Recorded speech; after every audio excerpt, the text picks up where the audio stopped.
Thank you for joining me today. In this lesson, we're going to discuss one of three different types of verbals in English. English verbals, there are three: infinitives, participles, and gerunds. We're going to be discussing gerunds.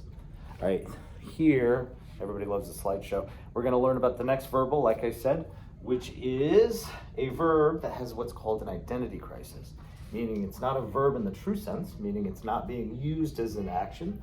Instead, it's going to be converted into another part of speech. For this, and we're going to go ahead and skip ahead, we need to first look at the subject of each sentence in these examples. Hopefully you're able to read them. All right, what is the subject of these sentences? That's the prompt question. So, dancing is the love of Tiffany's life. Here, we've got what normally would be a verb, dance, or dancing in this case, but we notice that it's operating as the subject of our sentence.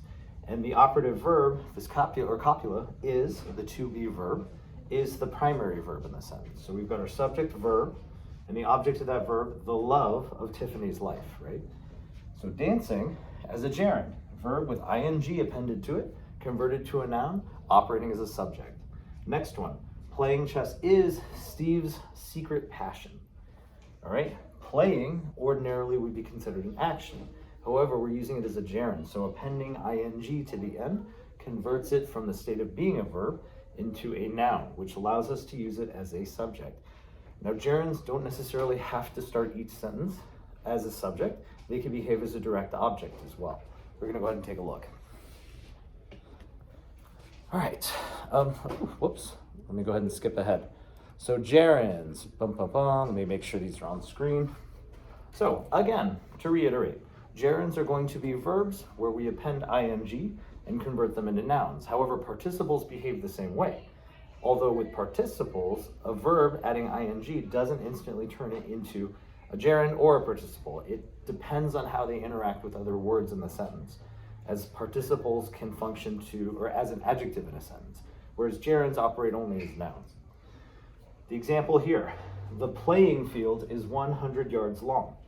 Now notice I refer to playing in this case, even though it's got ing, right? You'd think, oh, it's a gerund, it's a noun. Not quite. The playing field, it's being used to describe the noun field, which then tells us, oh, it's operating as an adjective, so it's a participle. The next one, playing is our favorite activity. In that second example, we're using it as a gerund because playing becomes the primary subject, the noun in this case, and that thing happens to be our favorite activity. So again, very quick lesson. Gerunds and participles are not meant to be confused. You want to see how they're integrated into the sentence or how they're operating in the sentence for you to be able to make the determination as to whether it is a participle, meaning it's a verb behaving as an adjective, or a gerund, which is a verb behaving as a noun. Hopefully this was helpful. Otherwise, let me know in the comments. Otherwise, all right, bye.